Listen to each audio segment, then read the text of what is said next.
funciona la plataforma Webex no es un problema de nuestra facultad.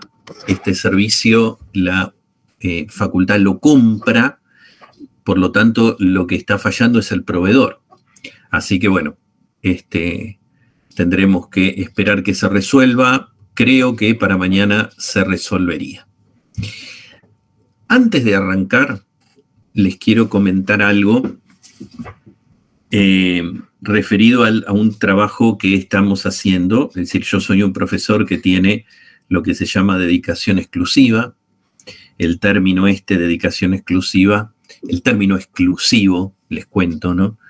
Por si no lo saben, tenía que ver con que antes un docente que tenía dedicación exclusiva no podía dedicarse a otro trabajo porque el título le era bloqueado. Entonces uno no podía ir a trabajar a otro lugar porque su título estaba bloqueado. Eran momentos donde lo que ganaba un profesor universitario le permitía vivir sin tener necesidad de recurrir a otros trabajos. Por supuesto que esas épocas son muy lejanas, ¿no? Con el tiempo esto dejó de ser así, entonces quitaron el bloqueo de título y si bien permanece, el término dedicación exclusiva, bueno, no es exclusiva, ¿no? Hay muchos docentes que hacen otras cosas además de trabajar en la universidad.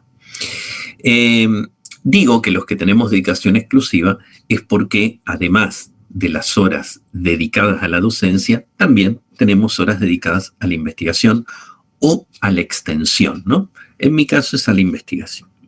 Yo formo parte de un grupo de investigación que se encarga de realizar trabajos de investigación en el área de educación, ¿no? Nuestro grupo se llama Grupo de Investigación en la Enseñanza y el Aprendizaje de la Ingeniería. Tiene su anclaje en el Departamento de Química y Alimentos, pero la realidad es que pueden participar, de hecho participa gente de otros departamentos de la facultad. Y si bien es muy amplio, ¿no? El enseñanza y el aprendizaje de la ingeniería, yo soy químico y digamos, nuestros trabajos vienen más que nada por el lado de la química. Pero cuando uno habla de enseñanza y de aprendizaje, habla a veces de cosas amplias. Y muchas veces nuestro laboratorio es nuestra cátedra. A veces nuestros experimentos los llevamos adelante en nuestras asignaturas. Por eso que les voy a pedir una colaboración. Les voy a estar acercando por mail o por el campus, todavía no decidí cómo, ¿no? Una encuesta que tiene que ver con hábitos que ustedes tienen a la hora de estudiar.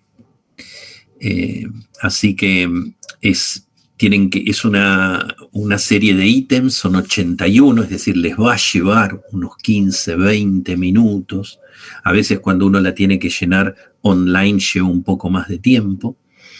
Es un ítem, son 81 ítems con una escala Likert, esa escala de donde uno tiene de 1 a 7, y si estás muy de acuerdo con lo que dice el ítem le vas a poner 7, si no estás de acuerdo le pones 1, y si estás más o menos de acuerdo, bueno, tenés la escala de 1 a 7 para completar.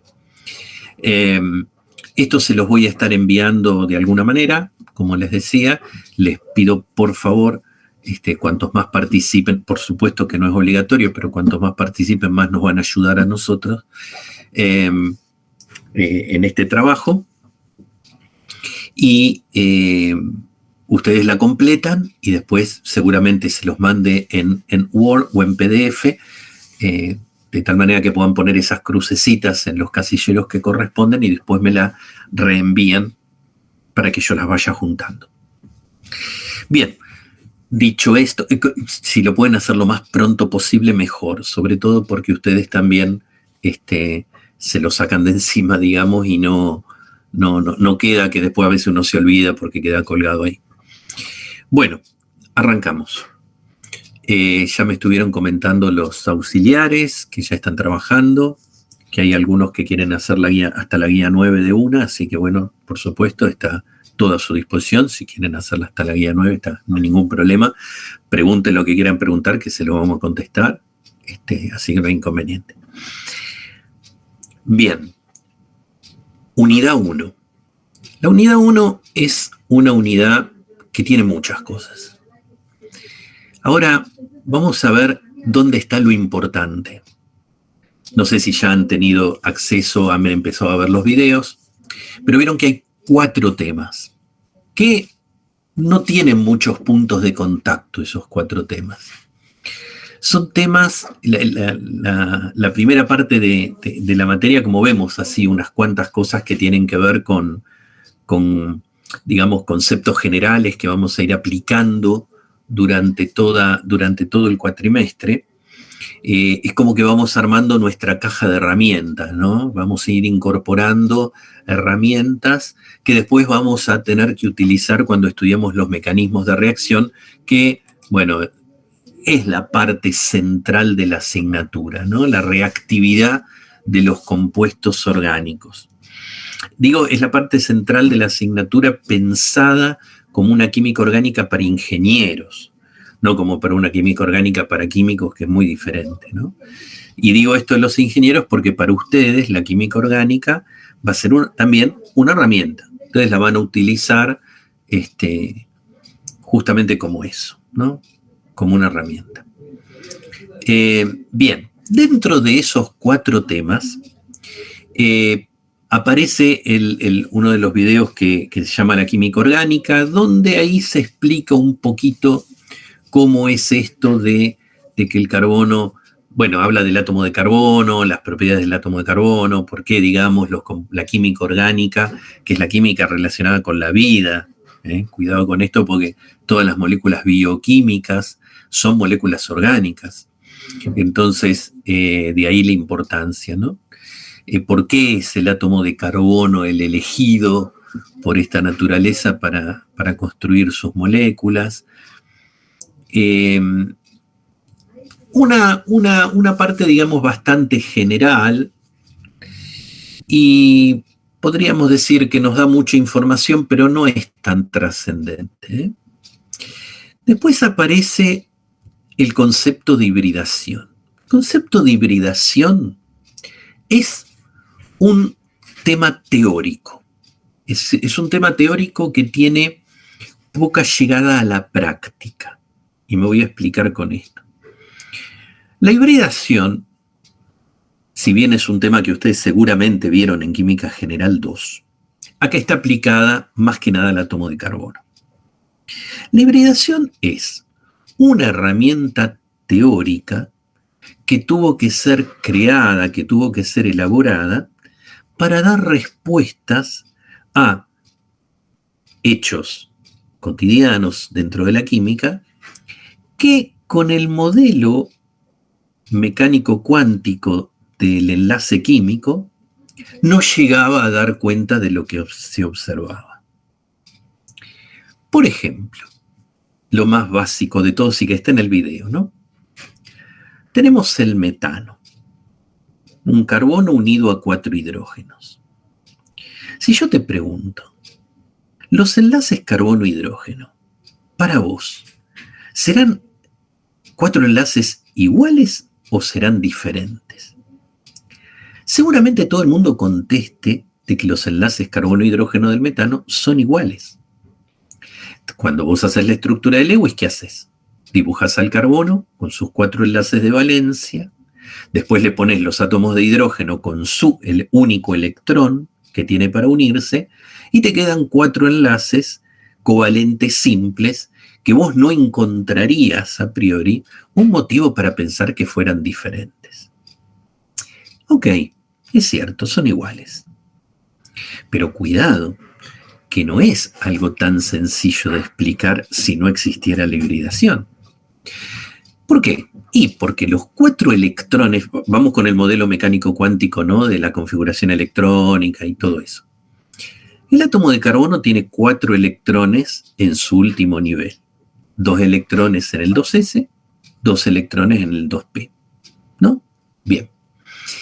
Cuando va a formar los 4 enlaces con el hidrógeno, ustedes recuerdan que un enlace, lo que se genera cuando se forma un enlace es un orbital molecular, ¿sí? Viene el electrón del orbital 2s del carbono, viene el electrón del orbital 1s del hidrógeno. Esos orbitales, 2s, una esfera, el orbital 1s del hidrógeno, una esfera más chiquita, se superponen y se genera un orbital molecular, que es el espacio donde van a estar los electrones del enlace. Ahora, volvemos un poquito. Dijimos que los electrones de valencia del carbono están 2 en orbitales 2s, 2 en orbitales 2p.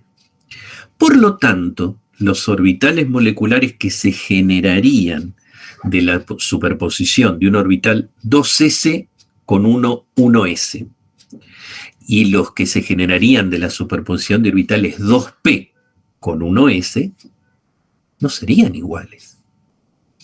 Habría 2 enlaces carbono-hidrógeno con una longitud y otros 2 con otra longitud. Quiere decir que el modelo cuántico del átomo y de los enlaces no daba respuesta a esto de que los 4 enlaces del metano eran iguales. Bueno, ahí es donde surge el concepto de hibridación. La hibridación es, como les decía, una herramienta teórica que explica por qué el carbono no usa sus 4 orbitales atómicos clásicos, sino que hibrida esos 4 orbitales, en el caso de la hibridación sp3 y de los 4 enlaces simples, como del metano que estamos hablando, hibrida esos 4 orbitales y genera 4 orbitales híbridos iguales. Y acá está la respuesta a lo que decíamos. Se generan 4, ya no tiene 2 orbitales S y 2 orbitales P. Perdón, 2 electrones en orbital 2s y 2 electrones en orbital 2p. No, tiene los 4 electrones en 4 orbitales sp3. Ya no son S, ya no son P, ahora son sp3, que son el resultado de que ese orbital S y los 3p se hayan hibridado. ¿Sí? Que después podemos profundizar qué significa esto de hibridado, ¿no? Pero ahí viene la respuesta entonces para explicar cómo es que el metano tiene 4 enlaces iguales. A partir de ahí después aparece otro tipo de hibridación, que es la sp2, donde aparecen los electrones, perdón, que aparecen los enlaces carbonos con enlaces dobles, utilizan hibridación sp2, y después aparece la hibridación sp, que es cuando el carbono utiliza un enlace triple. A veces ustedes generan una pregunta respecto a esto que es incorrecta. Ustedes dicen, ¿y por qué el átomo de carbono puede tener un enlace triple? ¿O por qué el átomo de carbono tiene un enlace doble? No, la respuesta, no hay respuesta a esa pregunta. En realidad, lo que hace la química o la física es dar una respuesta a lo que se observa en la naturaleza. Es decir, el átomo de carbono presenta o enlaces simples o dobles o triples. Entonces vamos a explicar cómo es que se forman, ¿sí? A veces no hay un impedimento para que un átomo pueda tener enlaces dobles o triples o enlaces múltiples. El tema es explicar cómo se forman. Y en un principio esto no era sencillo hasta que no apareció la teoría de la hibridación, ¿sí? Ahora, si vos me decís, bueno, ¿y en qué ejercicio me podés poner esto? Porque yo sé que ustedes llevan todo a el parcial. A ver, ¿qué ejercicio me podés preguntar en el parcial? No, realmente no hay. ¿Sí? ¿Qué te puedo decir? Te puedo decir, bueno, a ver, dibújame una molécula pequeña, digamos, el metanal o el ácido metanoico de un carbono, donde me representes los orbitales atómicos del carbono y del oxígeno y del hidrógeno que se ponen en juego cuando se forman los enlaces. Y bueno, para de contar, porque otra cosa no hay, ¿no? Para preguntar sobre esto. O que te dé cualquier molécula orgánica y te diga, bueno, identifica qué hibridación utiliza cada átomo de carbono. Pero realmente es una tontería eso, es muy sencillo porque solo basta ver si el átomo de carbono tiene enlaces simples, doble o triple. Si tiene enlaces simples serán sp3, si tiene uno doble será sp2 y si tiene uno triple será sp y punto. No hay otra cosa más. Pero sí es importante saber que como teoría, la hibridación vino a dar respuestas a un montón de cosas que para nosotros son obvias, pero que no lo eran. Bien. Otro tema que aparece aquí. ¿Te puedo hacer una pregunta de este tema? No. Sí, cómo no. Era una consulta de la hibridación SP. Sí. Porque en la filmina estaban los dos electrones SP en el mismo nivel que los dos electrones P puros que quedaban. O sea, los dos orbitales P puros. Ajá.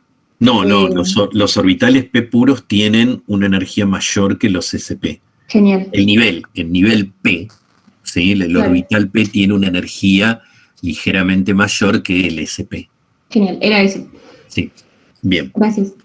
No hay por qué. Bueno, el otro tema que aparece como importante, como tema relevante, es decir, marcalo y prestale atención, eso es lo que te estoy diciendo, es la relación entre la estructura y las propiedades de los compuestos orgánicos. Ese sí que es un tema muy importante, que lo empezamos a ver acá y que, digamos, si bien no lo vamos a ver más como tal, va a aparecer a lo largo de todo el curso.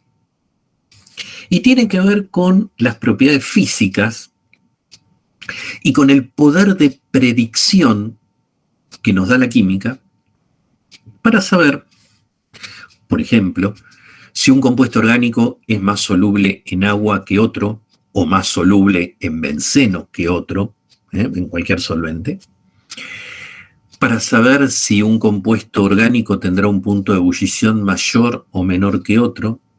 No hablo de los números, no te digo capacidad de que me diga, bueno, este compuesto va a tener un punto de ebullición de 125. No, eso no se puede. Eso está tabulado. Pero sí, si te doy dos compuestos orgánicos, que vos me puedas decir cuál va a tener un punto de ebullición mayor que el otro, o de fusión, ¿sí? O analizar la solubilidad. Y acá hay que prestar atención a la estructura. Por eso que cuando uno habla de relación estructura-propiedades, lo que estoy diciendo es, bueno, a partir de la estructura de un compuesto, yo puedo relacionar cosas como para saber las propiedades que va a tener. Y todo esto descansa en las fuerzas intermoleculares. Otro gran tema, que a veces medio ninguneado en la química general, pero que es un tema muy importante para este tipo de cosas. ¿Qué fuerzas intermoleculares están presentes en los compuestos orgánicos?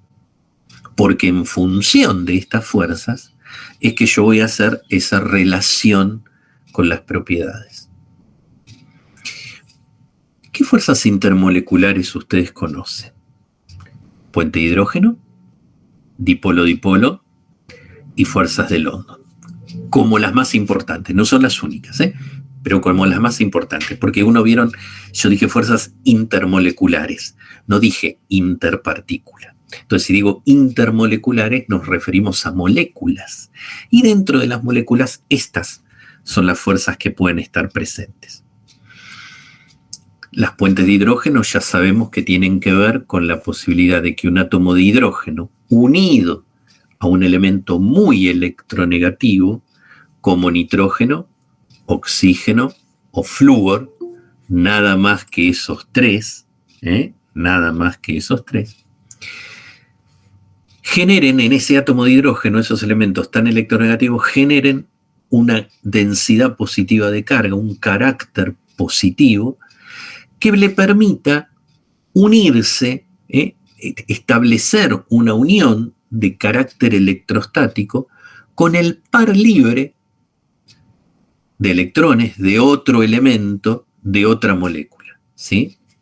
Y así es como uno, por ejemplo, dice, hablemos del agua, que es el mejor ejemplo y el más representativo, ¿no? Aunque no sea un compuesto orgánico, pero, a ver, los hidrógenos del agua por estar unidos al oxígeno, tienen un carácter positivo importante debido a la diferencia de electronegatividad que hay, ¿no? Entonces, esos hidrógenos con fuerte carácter positivo podrán unirse, ¿sí? Establecer una atracción de tipo electrostático. Electrostático tiene que ver con lo que ustedes han visto en física, con el par libre de electrones del átomo de oxígeno de otra molécula de agua, ¿sí? Entonces se establece una interacción fuerte que hace que esas moléculas de agua estén fuertemente unidas entre sí.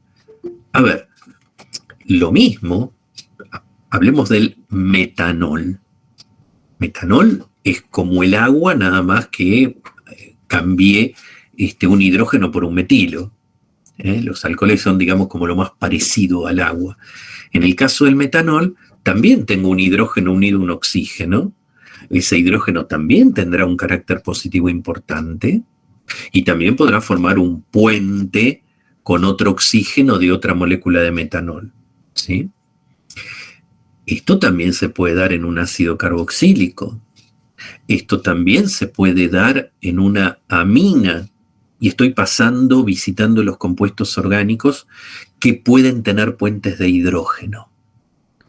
Una amida también tendrá en el nitrógeno unido, va a tener hidrógenos unidos a nitrógeno que podrán formar un puente. Quiere decir que estas moléculas que yo les dije van a ser moléculas que por presentar esa fuerza intermolecular tan intensa, la más intensa de todas, van a ser los que van a tener los mayores puntos de ebullición.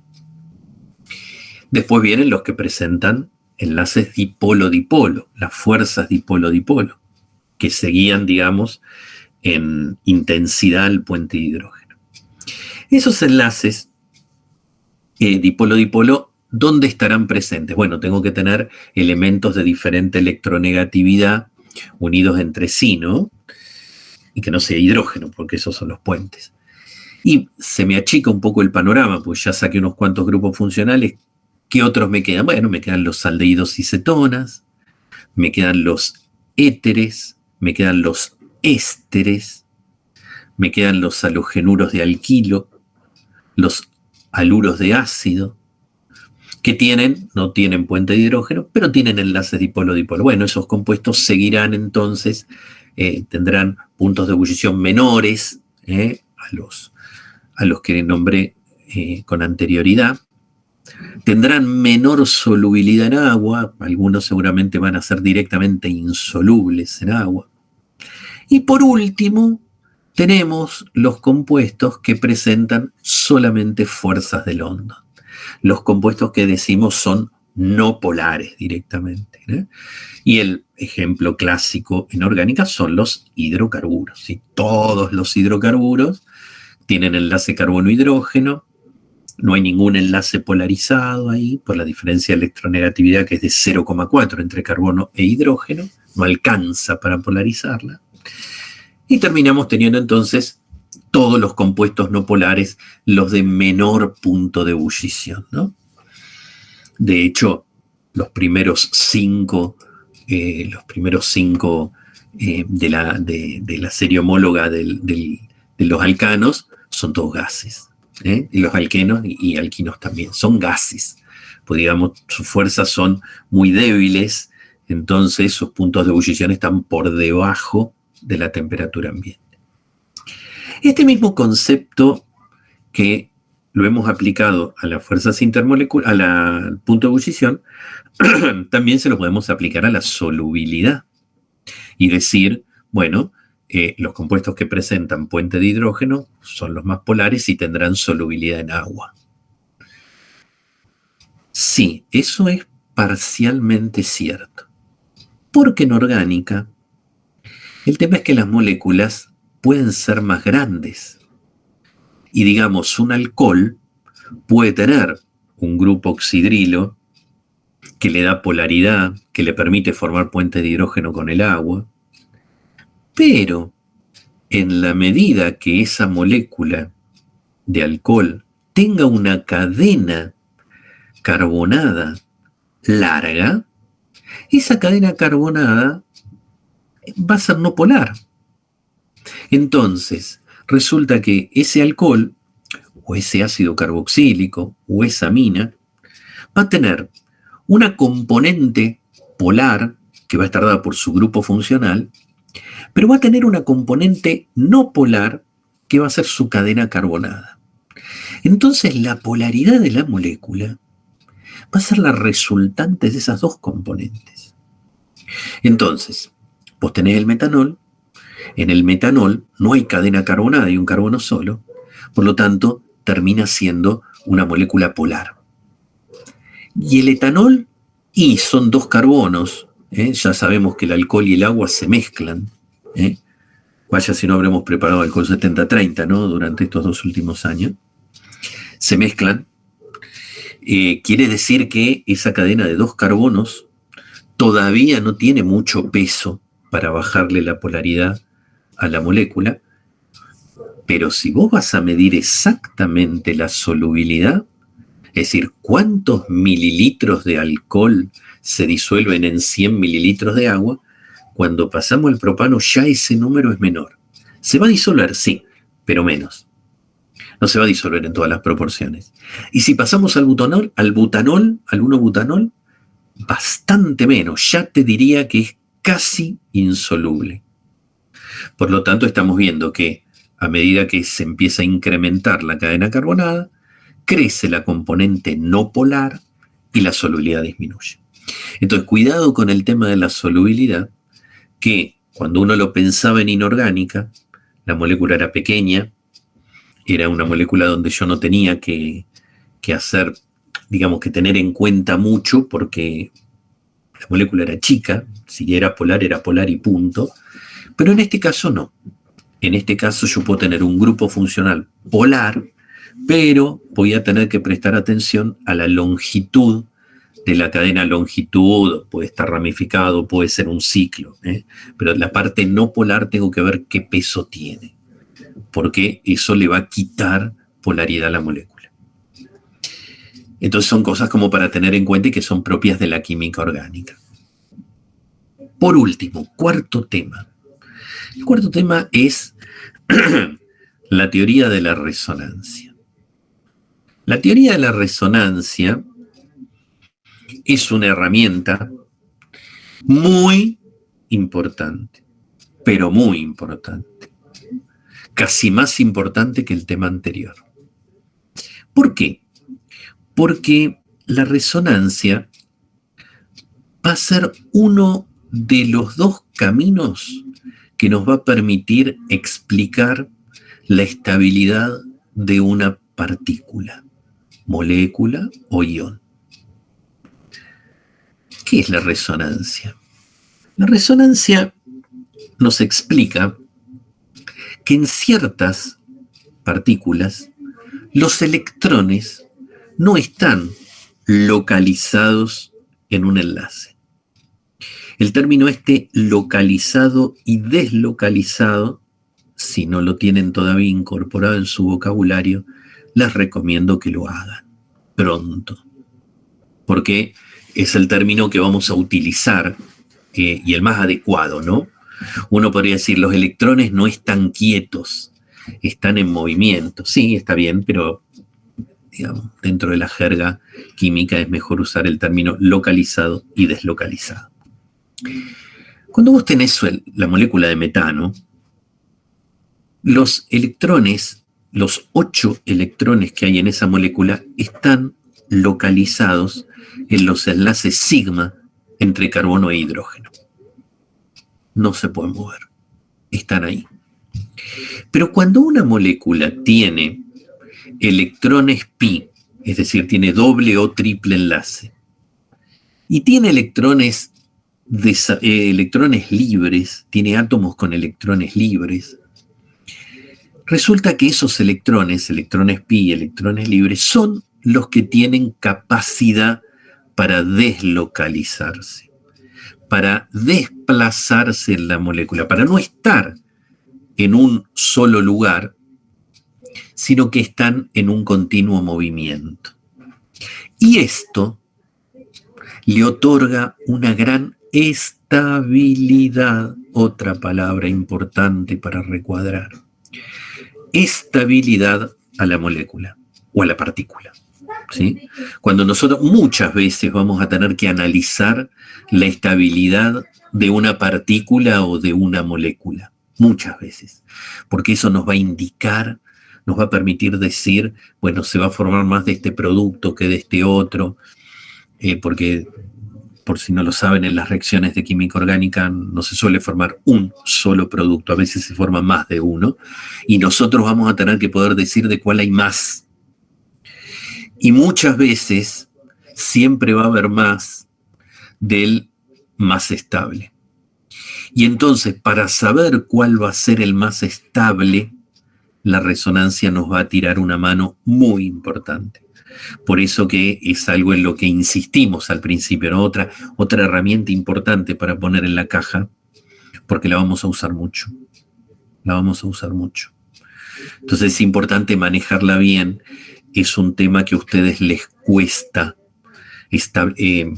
darse cuenta cuándo hay resonancia en una partícula y cuáles son las estructuras de resonancia. Porque no es cuestión de decir, sí, tiene resonancia. No, bueno, demostrame cómo es.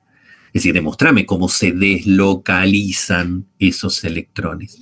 Eso es lo que ustedes van a tener que aprender a hacer y que en general les cuesta. Entonces, es como que requiere un ejercicio, ¿sí?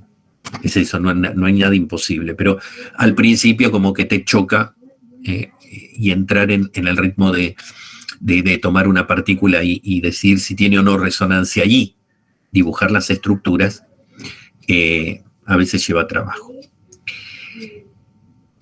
En el caso de una partícula que tiene resonancia, uno va a poder dibujar distintas estructuras, ¿no? Es decir, los electrones en este lugar, en este enlace, sobre este átomo, en este otro enlace. Entonces uno termina diciendo, bueno, pero ¿y cuál es la que existe? Ninguna de esas. Lo que va a existir es lo que se llama el híbrido de resonancia. Todas esas estructuras que uno va dibujando se llaman estructuras contribuyentes. ¿Contribuyentes a quién? Al híbrido de resonancia. Ese es el que existe en la realidad. Y la resonancia es la que después me termina explicando muchos hechos experimentales. Por ejemplo, yo veo que hay una molécula, tiene un enlace simple con oxígeno y tiene un enlace doble con oxígeno. Y uno termina diciendo, o termina encontrando que los dos enlaces tienen la misma longitud. Y uno dice, ¿cómo es posible? Si uno es simple y otro es doble. Siempre el doble es más corto y más fuerte. Sí, más fuerte está bien, pero no necesariamente más corto. Y ahí viene entonces el concepto de resonancia, explicar por qué esos dos enlaces terminan teniendo la misma longitud. Así que bueno, ese es el panorama de esta primera unidad, ¿sí? Cargada de cosas y donde hay dos que sobresalen, que repito, el tema de hibridación y el tema de la relación entre estructura y propiedades. No que los otros no importen, pero hay una jerarquización, ¿no? Que yo se las cuento. Me gustaría escucharlos a ustedes, preguntas, dudas, inquietudes.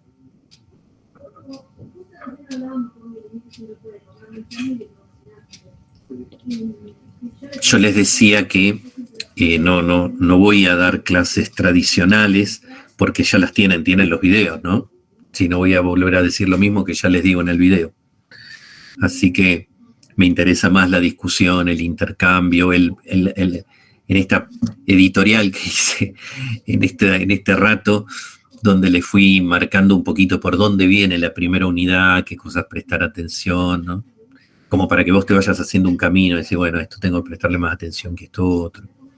Pero, bueno, también escucharlos porque capaz que ya estuvieron viendo algo, sería muy interesante que puedan venir a este encuentro viendo los videos previamente, porque así como una de sus compañeras hoy me hizo un comentario que había visto, bueno, que se encontró con una duda, es el momento, digamos, de hacer esas preguntas.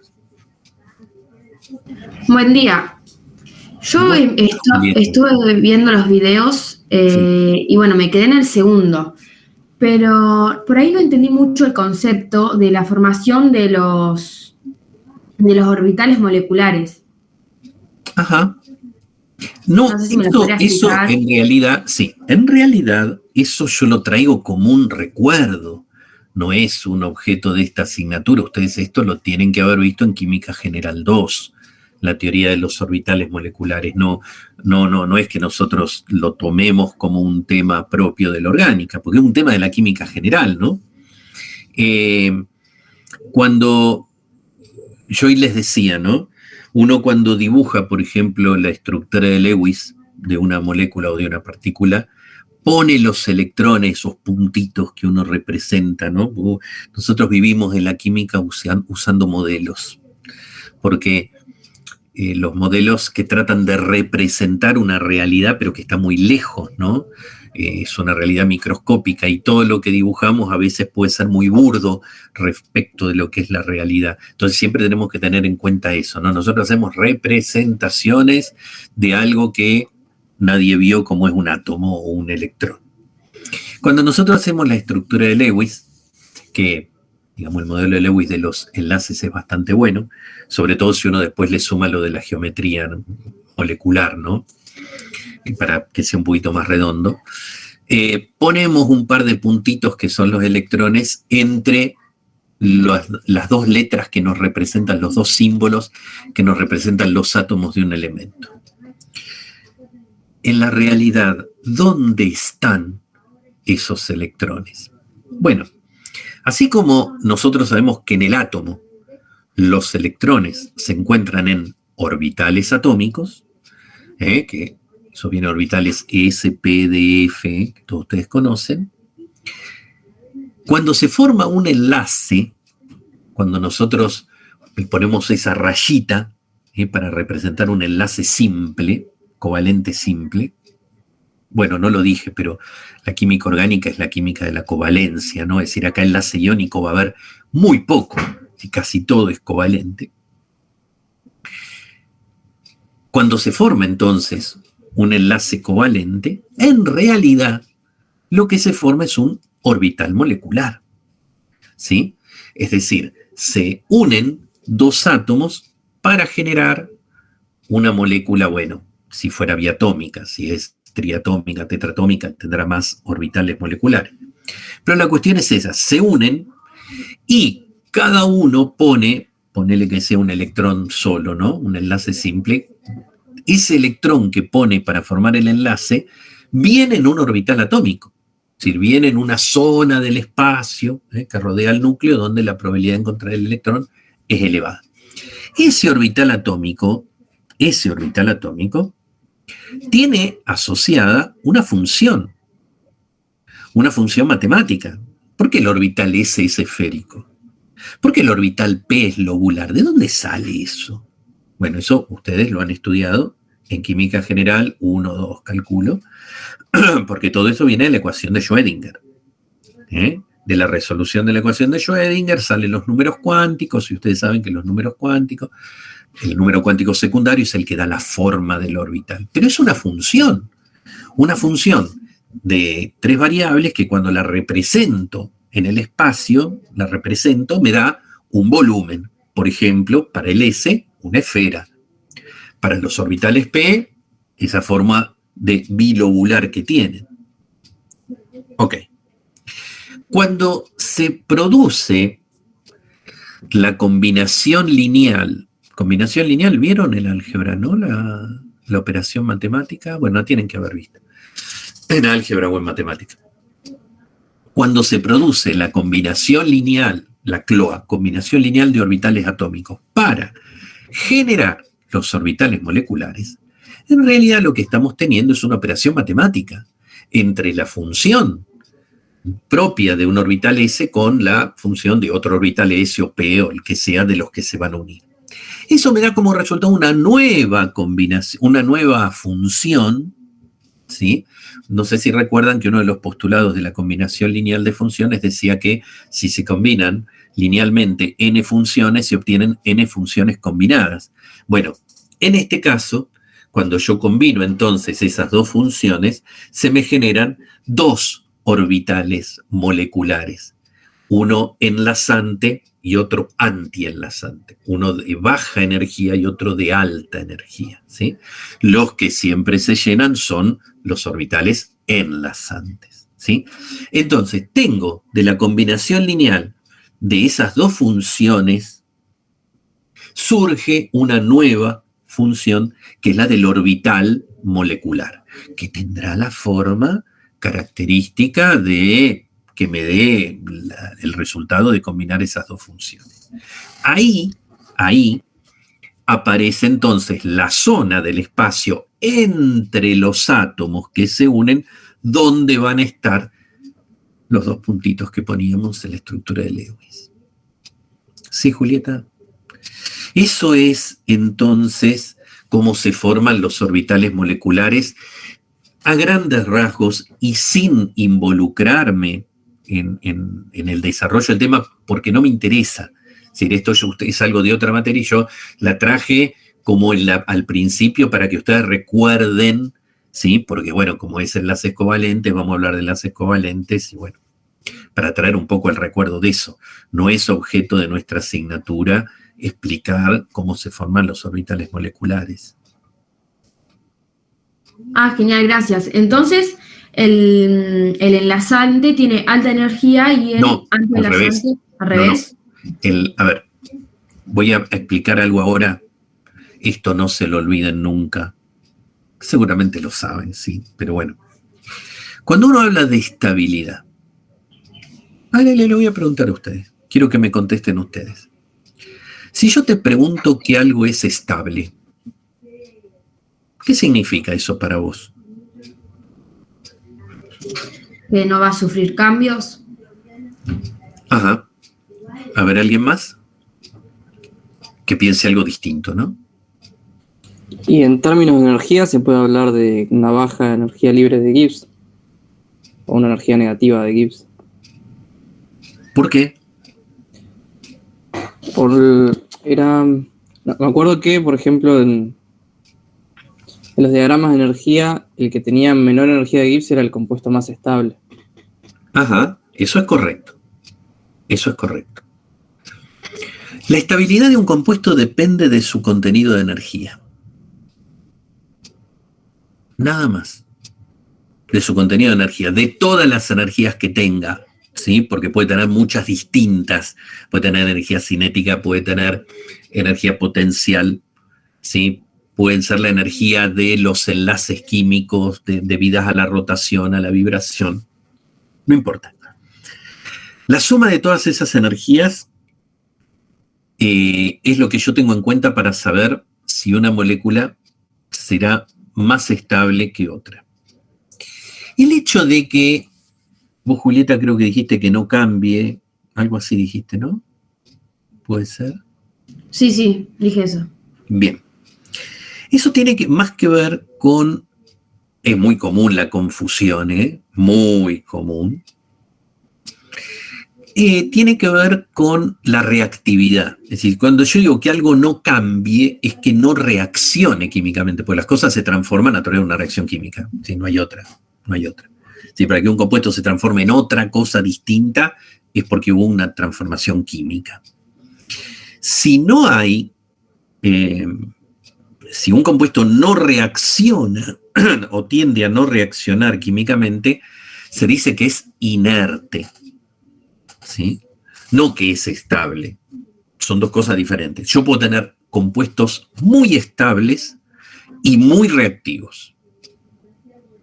O muy estables e inertes. Por ejemplo, un gas noble. Un gas noble es muy estable y es inerte. Pero yo puedo tener compuestos también muy estables y muy reactivos.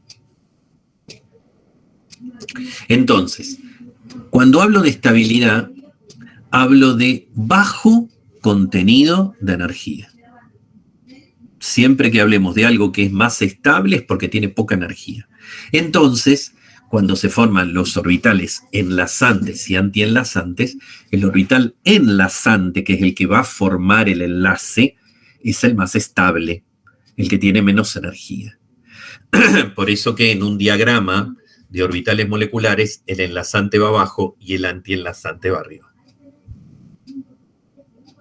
Eso aparece en las diapositivas, pero en cualquier diagrama de orbitales moleculares ocurre eso. Ah, ok, gracias. ¿Qué más?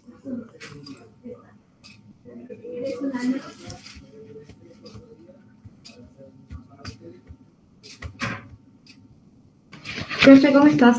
Lucía. Te quería consultar de la diapositiva 7 del último PowerPoint. Vos te pensás que yo me voy a acordar. Pero espera, vamos. Del de resonancia. No, es el dibujo, para que me lo expliques porque no lo entendí mucho. A la diapositiva 7. Vamos, para que todos la vean, vamos a compartirla.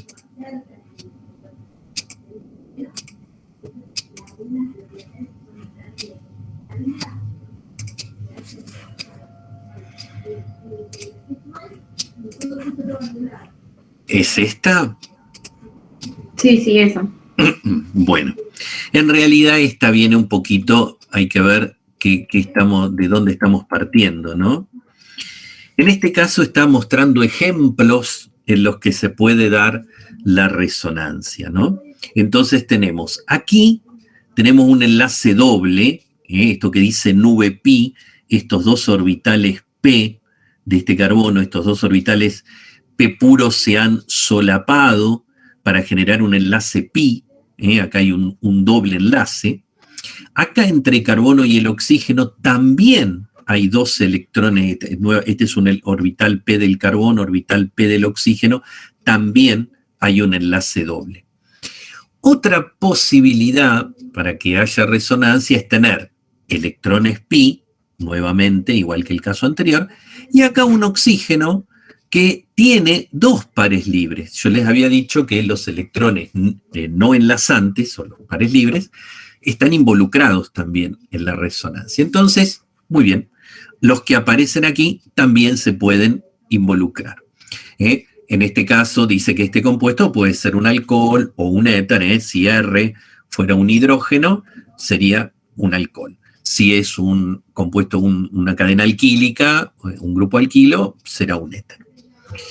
Bien, entonces, lo que nos está diciendo acá es cómo se produce la transformación o cómo se mueven los electrones para lograr que haya una resonancia. Acá lo que nos está indicando es que se va a poder formar entre este carbono y este carbono un nuevo enlace doble del movimiento de los electrones por la resonancia.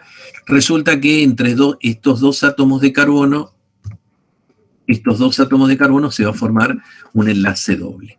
Y en este caso va a pasar algo similar. Se va a poder formar un enlace doble entre este carbono y este oxígeno, donde el oxígeno también va a cambiar su hibridación y va a pasar de tener una hibridación, como vemos aquí, sp3, un oxígeno tetraédrico, a un oxígeno que va a tener una hibridación sp2. Bueno, eso de la hibridación está involucrado en la resonancia, ¿no? Que hay átomos que van cambiando su hibridación en la medida que los electrones se van desplazando. Entonces, aquí lo vemos mejor, ¿no? Porque esto que teníamos acá estaba en la diapositiva anterior. ¿Cómo es que se forma este enlace doble? Bueno, fíjense ustedes, aquí tenemos un ácido carboxílico. Este enlace doble que está acá sería el que tienen estos carbonos aquí. Y este enlace doble carbono-oxígeno es el que tenemos aquí. Este oxidrilo ahí, digamos, está como espectador, pues no participa. Entonces, lo que hacemos es desplazar un par de electrones pi que están ubicados en este enlace, traerlos a formar parte y generar un nuevo doble enlace aquí. Pero simultáneamente, para no tener una estructura no válida de Lewis, es necesario que este par de electrones venga sobre el átomo de oxígeno. ¿Por qué? Y porque si no, este carbono tendría 5 enlaces, es decir, 10 electrones, y el carbono no amplía el octeto. Entonces eso no sería una estructura de Lewis válida.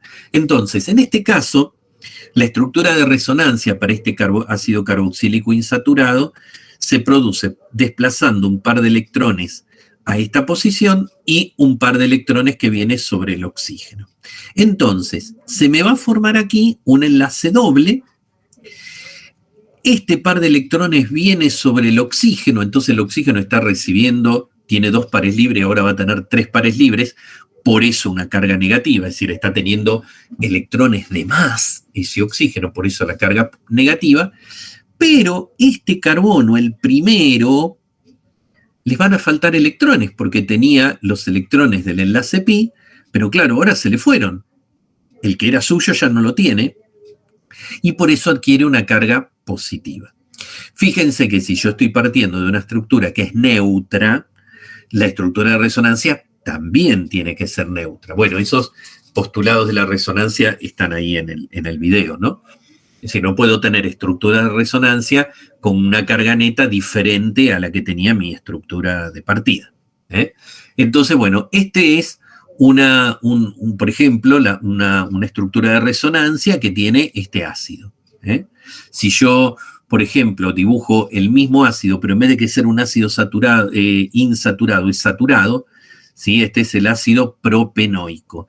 Si dibujo el ácido propanoico, esta resonancia no es posible, no existe resonancia en ese caso.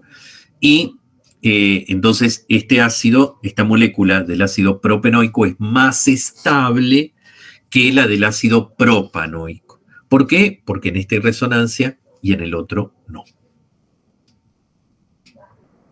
Lucía. Perfecto. Sí, sí, re. Muchas gracias, profe. Por nada.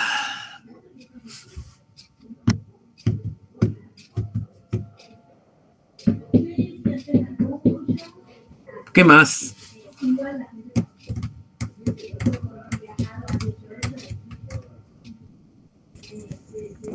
Hola, profe, ¿se escucha? ¿Se escucha? Ah, bien. Yo tengo una duda sobre resonancia también. A ver, ¿de qué se trata? ¿Por qué el hecho de que los electrones queden deslocalizados hace que sea más estable?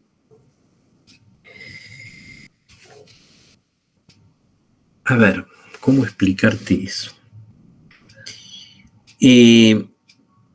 Siempre que nosotros tenemos cargas en movimiento, y esto se explica también desde la física mejor todavía, ¿no?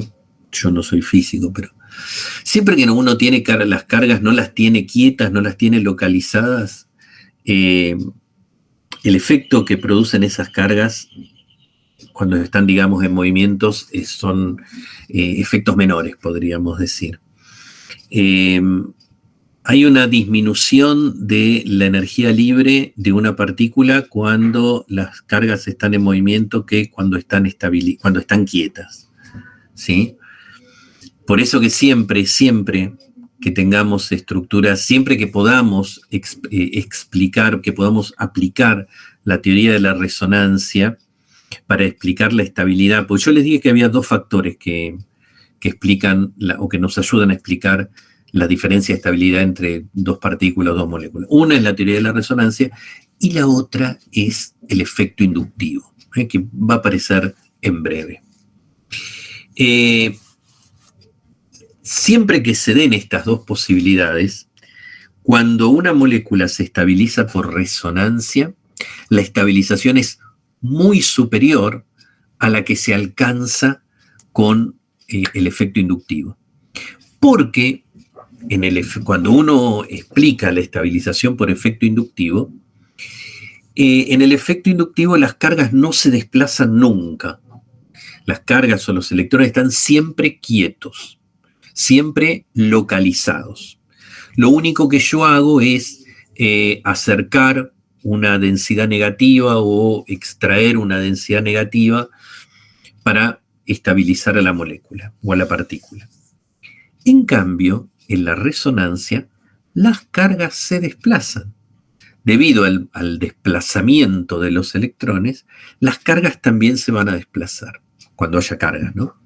Entonces, como resultado de esto, la estabilización que se logra a partir de la resonancia es muy superior a la que se puede lograr por efecto inductivo.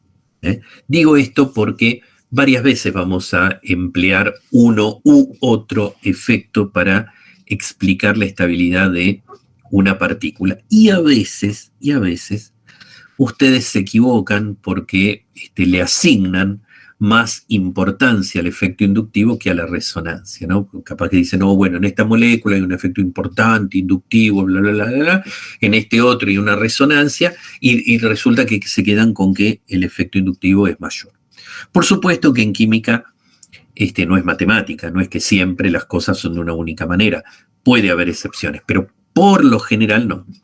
Sí, siempre la resonancia lleva a estabilizaciones mayores que el efecto inductivo. Y esto tiene que ver, vuelvo al principio, que siempre las cargas en movimiento producen una mayor estabilidad que las cargas fijas.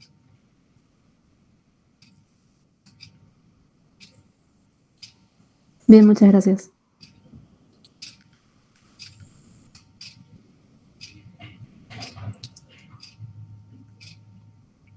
¿Qué más?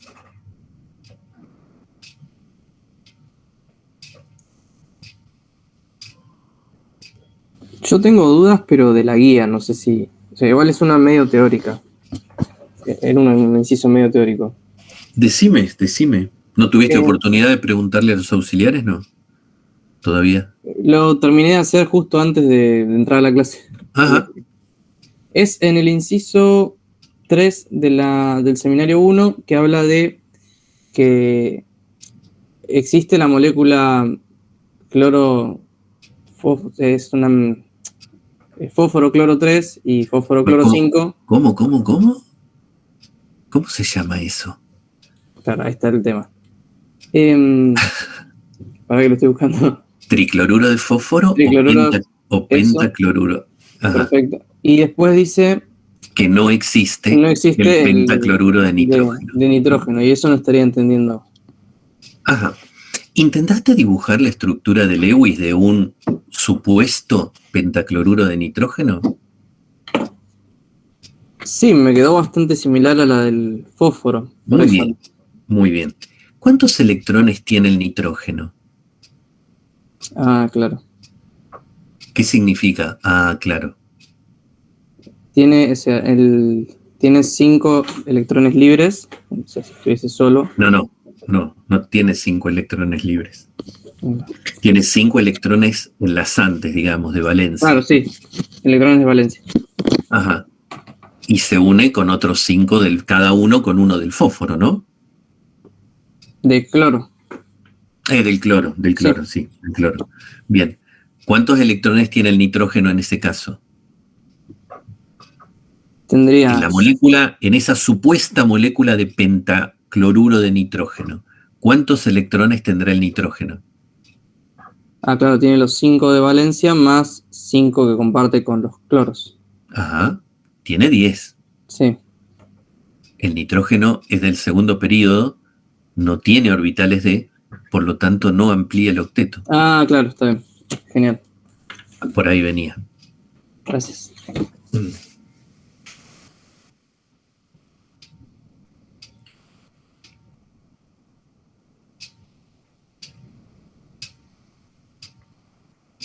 ¿Alguna otra pregunta?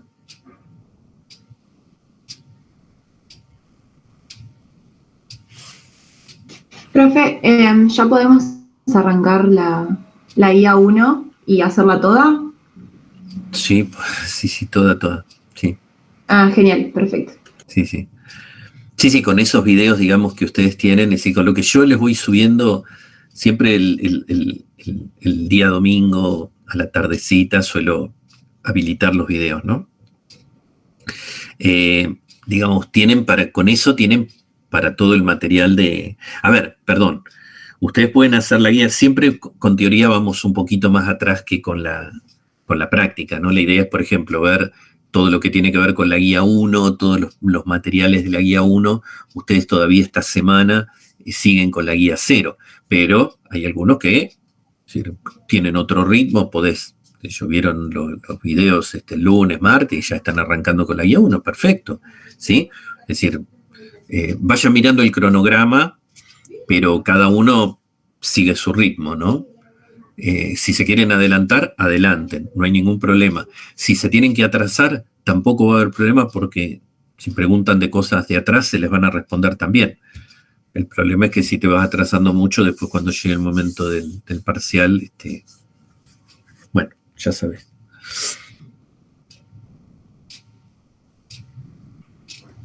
Profe, Sí. el trabajo 1 sería la semana que viene, ¿puede ser? Sí, sí, vamos a apurarnos para subir eso. Escribir opiniones en un foro, digamos, es un trabajo simple, ¿no? Y no es tan complicado. Es decir, es algo que no les va a llevar mucho tiempo, quiero decir. Y, o sea, tiene que ver con las guías estas que resolvimos hasta el momento, ¿no? No, ¿Nada que ver? nada que ver. Ah, bien. No, absolutamente nada que ver. Este día viernes, en algún momento del viernes, seguramente a la tardecita, yo les voy a poner una tarea cortita, que van a tener que responderla y van a disponer desde el viernes hasta el domingo para contestarla. Eso aparece como tarea con fecha de apertura y fecha de cierre. Ah, perdón, ¿es este viernes? Yo pensé que era el otro. No, espera. Siempre que en una semana no haya un trabajo especial que entregar, va a haber una tarea corta. Ah. Ya se van a dar cuenta, yo no adelanto nada, me gustan las sorpresas. Se van a dar cuenta de qué se trata. Es decir, esto es sencillo, por eso te digo, la pongo el viernes, porque la idea, el tema de la respuesta de ustedes tiene que ver con lo que hicieron en la semana, ¿me entienden? Entonces, una vez que vos trabajaste toda la semana, yo te pongo esa tarea el último día y te doy un par de días para que la resuelvas. Profe, disculpa, pero la tarea de este viernes tiene que ver ya con la guía 1, sería con el seminario 1, no con el 0. O puede cualquiera de los dos. Porque para resolverla habría que arrancar la guía 1. No son tareas, ¿cómo te puedo decir?, que estén agarradas firmemente de los contenidos. Ya te vas a dar cuenta. Por eso que no es que diga, te voy a preguntar contenidos de la guía 1, entonces la tengo que tener hecha. No te preocupes, no pasa por ahí. Tiene más que ver con la comprensión y cómo van llevando adelante el aprendizaje.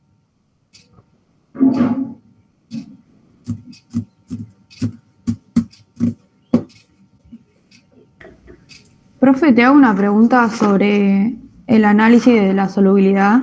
Sí. O sea, nosotros sabemos que la cadena carbonada es no polar y tengo que tener en cuenta, o sea, la parte polar, que serían los grupos funcionales. Pero ¿hasta qué punto, o sea, yo sé que la cadena carbonada siempre va a ser no polar, pero ¿cómo me doy cuenta, el grado de solubilidad o eso?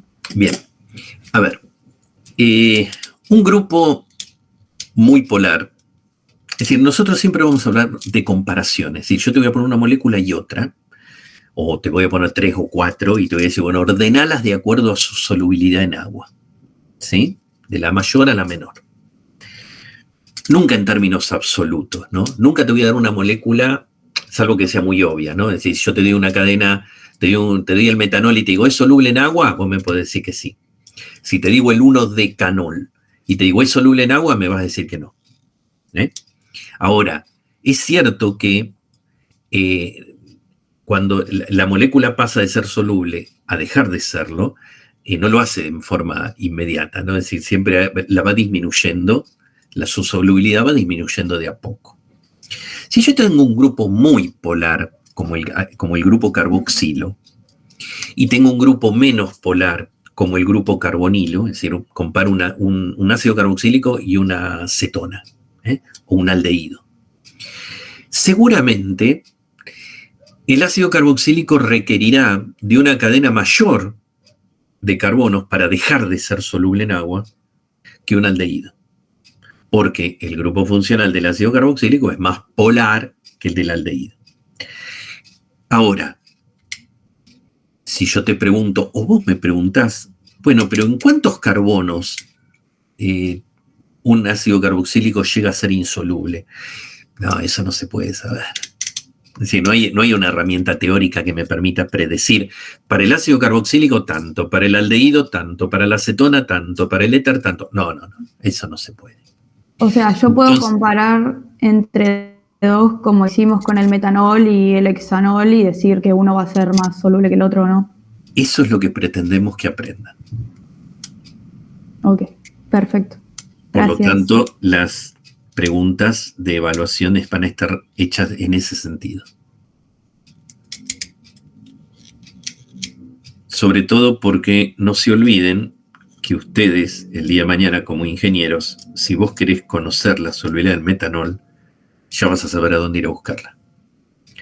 El término absoluto, digo, ¿cuántos mililitros de metanol se disuelven en agua? En 100 mililitros de agua. ¿Cuántos mililitros de hexanol se disuelven en agua? Vas a la tabla. Hay una tabla con eso. Vas a internet. Si no, no tenés que aprender. Solamente tenés que saber dónde ir a buscarlo. Entonces, esas cosas no nos interesan. Lo que nos interesa es el razonamiento. Que podés estar el día de mañana teniendo que tomar una decisión, ¿sí? Entre, bueno, a ver, ¿qué elijo? ¿Este o este? Para tal proceso, ¿no? Como un solvente. Y el criterio que te tiene que quedar es este, porque no tenés tiempo en una de esas de ir a buscarlo en internet, el dato. Te tenés que tomar la decisión pronto, bueno, que te quede el criterio de cómo pensar.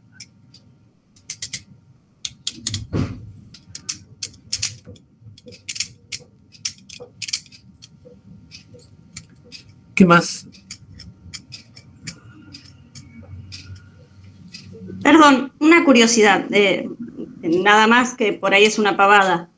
Tiene algo que ver, está bien, son moléculas mucho más complejas que otras que hemos visto, pero en sí la geometría molecular también nos daba pistas de si era una molécula polar, no polar.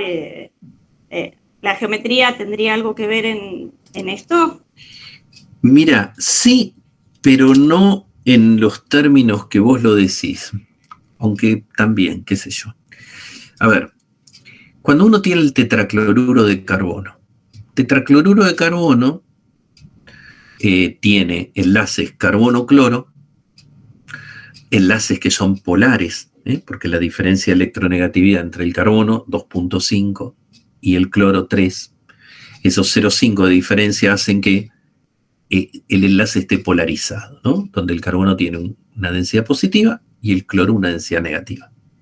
Pero esos 4 enlaces que forman un tetraedro, ¿no? Orientados hacia los vértices de un tetraedro, cuando uno va a sumar esos 4 momentos dipolares que se forman, se anulan. Entonces ahí es donde la geometría juega un papel importante para decir, bueno, acá hay una molécula que tiene enlaces polares, pero la molécula es no polar porque los enlaces, los momentos dipolares se anulan. Que no sé si a eso te referías, Andrea. Sí. Bien. Ahora, también es cierto que cuando uno tiene, por ejemplo,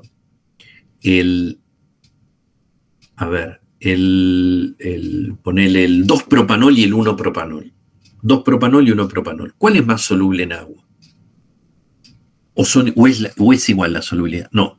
El 2-propanol es más soluble en agua que el 1, porque en el 1 la contribución de la cadena carbonada a la polaridad de ese oxidrilo que está en un extremo es mayor.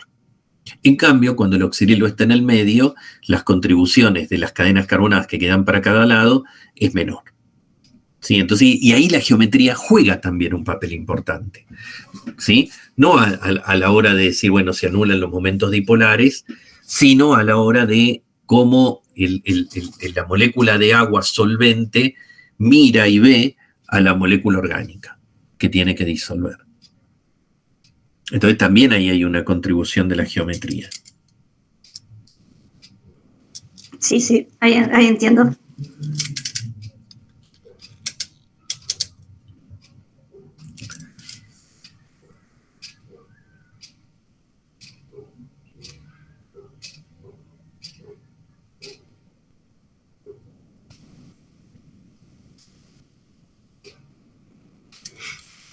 ¿Algo más?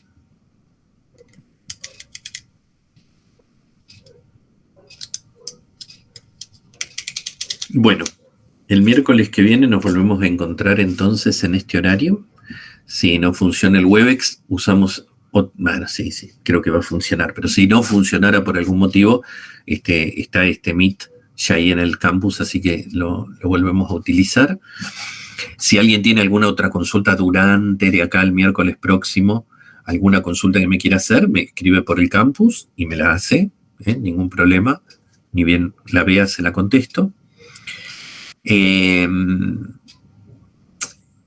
Entonces les voy a mandar, como les dije, esta encuesta para que me ayuden en mi trabajo, así que, por favor, contéstenla lo más pronto que puedan. Profe, se me acaba de ocurrir una cosa. A ver. Es sobre el tema cuando tenés que dar el estado de oxidación en las moléculas, que decía que, bueno, vos lo primero que tenías que fijarte era la electronegatividad y la comparás con la del carbono. Por ejemplo, si tenías un enlace hidrógeno-carbono, al ser la del hidrógeno una electronegatividad menor a la del carbono, decías que el carbono tenía -1 de oxidación. Claro, como que el electrón que comparte con el hidrógeno como que se lo lleva para su lado y ese hidrógeno contribuye -1 al estado de oxidación del carbono. Claro, y después decía que cuando vos tenías la misma electronegatividad, el estado de oxidación era 0, o sea, como un enlace carbono-carbono. Claro, que no contribuye, es decir, ese elemento no contribuye a modificar el estado de oxidación del carbono. Ahora, ese rango de que sea menor o mayor, ¿es estricto? O sea, si yo tengo un 2,5 electronegatividad con el 2,6 del carbono... Bueno, a ver, fíjate, Tomás, que depende la tabla periódica que utilices, es la electronegatividad que te va a dar. Yo, por ejemplo, en la tabla que tengo, el carbono es 2,5. No me decís que es 2,6, no, bueno. No, tiene que haber una diferencia más grande. Una diferencia de 0,1 no cuenta. Ok, perfecto. Gracias. No hay por qué. Bueno. ¿Alguien quiere preguntarme algo más?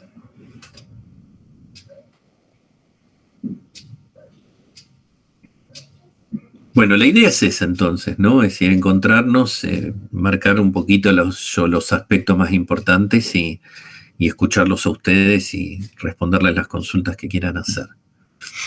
Así es como nos vamos a manejar en el curso. Si es necesario ir, como hoy me preguntaron algo de los videos, bueno, voy al video, lo tomo y lo explico, por supuesto. Bueno, chicos, esto ha sido todo. Profe. Muchas gracias. Nos vemos Profe, el miércoles. Profe, gracias. Buen día. Chao, nos vemos.